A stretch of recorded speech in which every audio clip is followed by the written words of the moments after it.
In last week's episode of Rangeless, we traveled from Spain across the Strait of Gibraltar to Tangier, Morocco.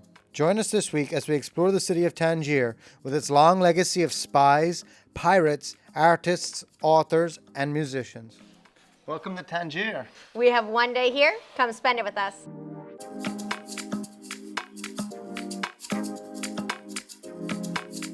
We just changed out money. There's a lot of places along the waterfront here. We'll change your money for you. Which I prefer because I like to change for cash and try to eliminate all the transaction fees that I can because my debit cards charge me. Plus, I always get nervous. My cards have been skimmed before in different countries and it always makes me nervous to use ATMs. Now that we got our money sorted out, our first stop is a place known as a haunt of some of the world's famous authors, and even the likes of Jason Bourne and James Bond have made an appearance here. So behind us is the Grand Café de Paris, which I'm so excited to see. It's one of the oldest cafes here. I'm pretty sure it was founded in 1927, and writers from all over the world like Tennesse Willams and Jack Kerouac used to come here and talk about literature and life, and I was just geeking out so hard because Tennesse Willams is like one of my favorite writers of all time. The place is definitely not to be rushed. Like, go in, sit down, have a coffee and some breakfast, and like people watch. The inside is beautiful. It looks right out of like the 1920s with like dark leather everywhere, but they don't like you to film inside of there. So just out of respect, we waited and came across the street. We then headed down the street towards the old town to our next destination. We are at the Grand Stroko. I think I'm saying it right. It's right outside the Medina walls, and it is an old square where they sell fruits and spices and secondhand goods and so much stuff. So it's a great place to just walk around, enjoy. There's lots of little cafes here. You can go shopping.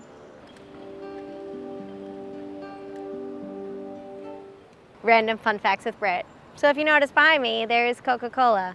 Coca-Cola marketing is everywhere over Pepsi because Coca-Cola is a syrup company and Pepsi is a soda company. So it's a lot easier to internationally ship the syrups to a factory where they can make it and bottle it there than it is to send like cases of sodas. So that's why you see Coca-Cola all over the place, more so than Pepsi. And I'm a Coca-Cola fan over a Pepsi fan, so I don't mind at all because they taste different. Comment below which one you like better, Coca-Cola or Pepsi. We're about to walk into the Medina, the walled city, the original city of Tangier. Let's go.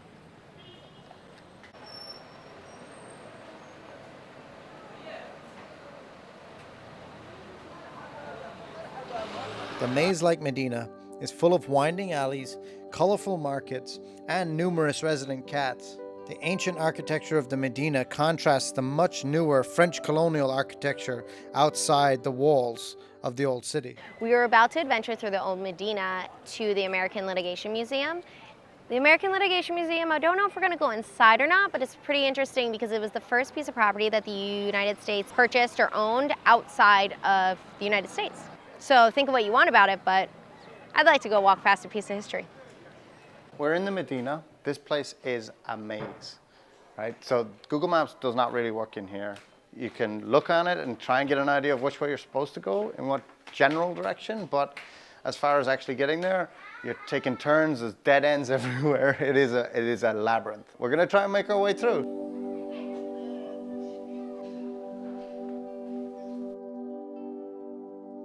After winding our way through the maze that is the old Medina, we have found the American Legation Museum. About 200 years ago, in 1821, I believe, the Sultan gifted this property to the US. They were also the first place to recognize the US as its own country. Now in the 70s, this place was converted into what it is now, a museum, cultural center, and research institution. So the price of admission to the American Legation Museum is 50 dirham, which is about €5 or $5. I don't think we're gonna go in because we're cheap.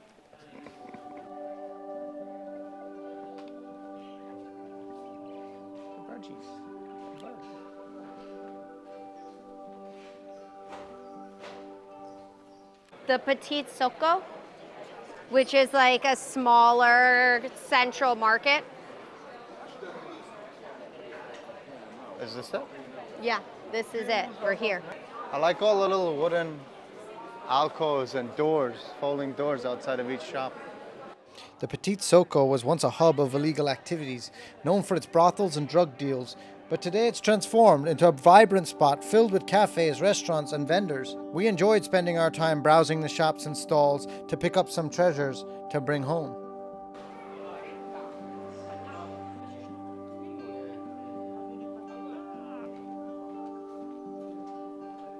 We then went in search of an infamous hangout spot of the Rolling Stones.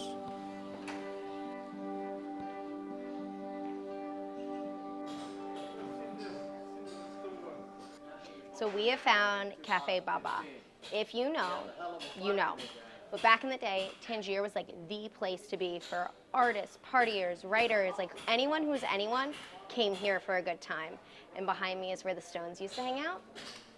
I'm a big fan of the Rolling Stones, so I'm so excited to go in. I'm like living all my fangirl dreams. I got to have breakfast for Tennesse, Willams, and Jack Kerouac. Used to hang out and talk about literature. Now we're gonna have mint tea or something from where the Rolling Stones used to hang out.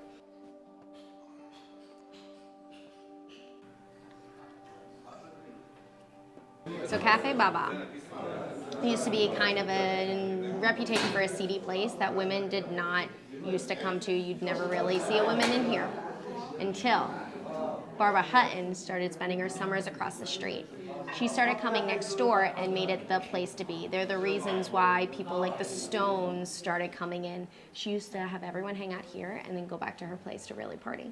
So not only have the Rolling Stones been the only famous customers here at Cafe Baba, this place has also entertained kings of both Spain and Sweden, the former Archduke of Luxembourg and Kofi Annan, the former Attorney General of the UN. And Anthony Bourdain. When the Stones came here, nobody knew who they were. Like, that was their appeal to this place, is that no one knew that. No, they just thought they were Western hippies. They had no idea. And it wasn't until years later when a photo of Keith Richards sitting in a chair inside here, smoking a hashish pipe, showed up, that everyone realized who they were.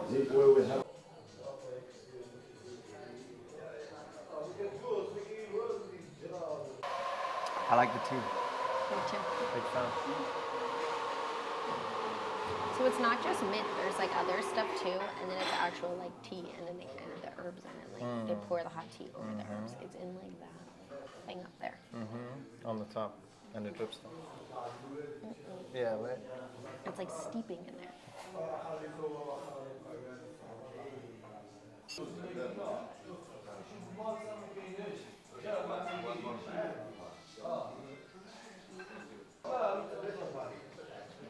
Oh yeah, there's Anthony Bourdain over there.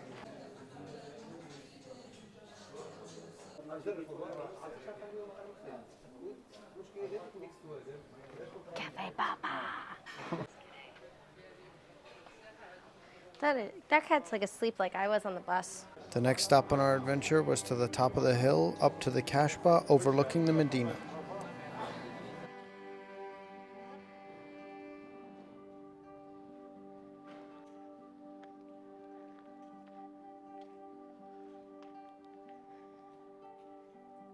We've reached the Kasbah.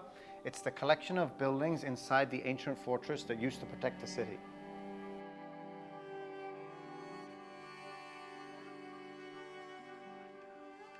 The Kasbah was the seat of government in the city. It contained the governor's residence, the treasury, courthouse, prisons, stables, barracks, and a mosque, all contained within the fortified walls overlooking the Medina and the Strait of Gibraltar below.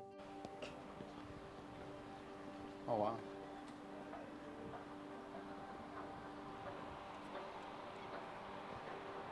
Can't really see anything. No.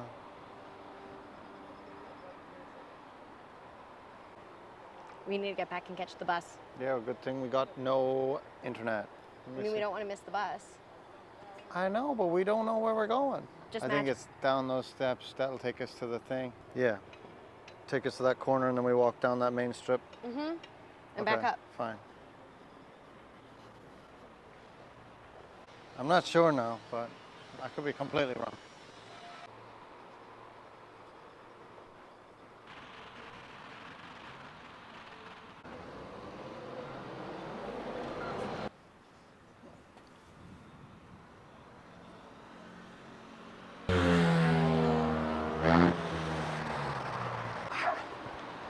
Running to catch up from the photo op.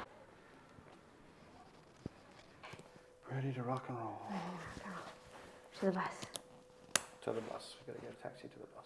We booked our tickets to Chefchaouen with CTM, which is a national bus company. But when you Google the main bus station, two options come up. So it comes up with main bus station and CTM bus station. So we're not sure entirely which one we're going to go to. So I'm going to try and find out from the taxi driver to see which one is the right one. There are two different types of taxis that operate in Morocco: grand taxis and petite taxis. Grand taxis operate between cities or busy destinations. For example, we could have got a grand taxi from Tangier all the way to Chefchaouen, but it would have been more expensive than the bus, although a little bit more comfortable. Grand taxis can be identified by their beige color and the stamp on the door. Grand taxis usually have set rates between destinations. Each city in Morocco has their own color designated for the petite taxis that operate within their cities. They operate like any other cab anywhere in the world. The driver has a meter mounted on the dashboard for calculating the fare. But sometimes you have to be firm with them to make sure that they actually use it and they don't try and take advantage of you. 16? Okay, 16? Okay. 16. 16, so like 160, so yeah. Yeah. So he knows the bus station, CTM bus station. Fare is 16 dirham. So about 160, €1.60 or $1.60 thereabouts. And that's the right bus station we're supposed to go to, right? Let's hope so. We'll find out when we get there.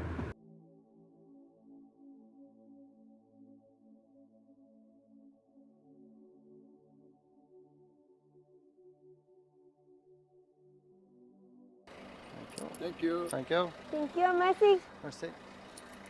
Okay. All right. There's one at the counter right there.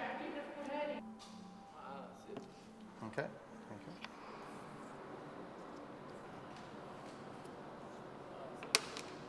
Thank you. And the bus is from outside here?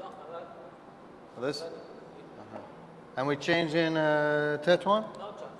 No change. Direct? It says Tangier. Stay on the bus. Okay, thank you. So there is a charge for luggage, which roughly is about $1 for 2 bags. And then the bus is direct. So you go to the CTM. If you book with CTM, you go to the CTM bus station. You could Google Maps it. It's pretty easy. CTM station, not the main bus station where it says main bus station on Google Maps is not the correct one. It's a CTM station.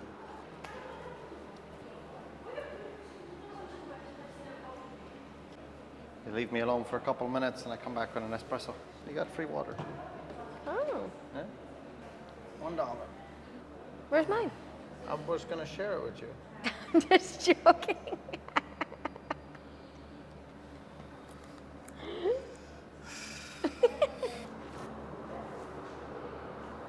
We have officially boarded our bus to Chefchaouen, and that completes our day. That's it. That's our day in Tangier. Completed.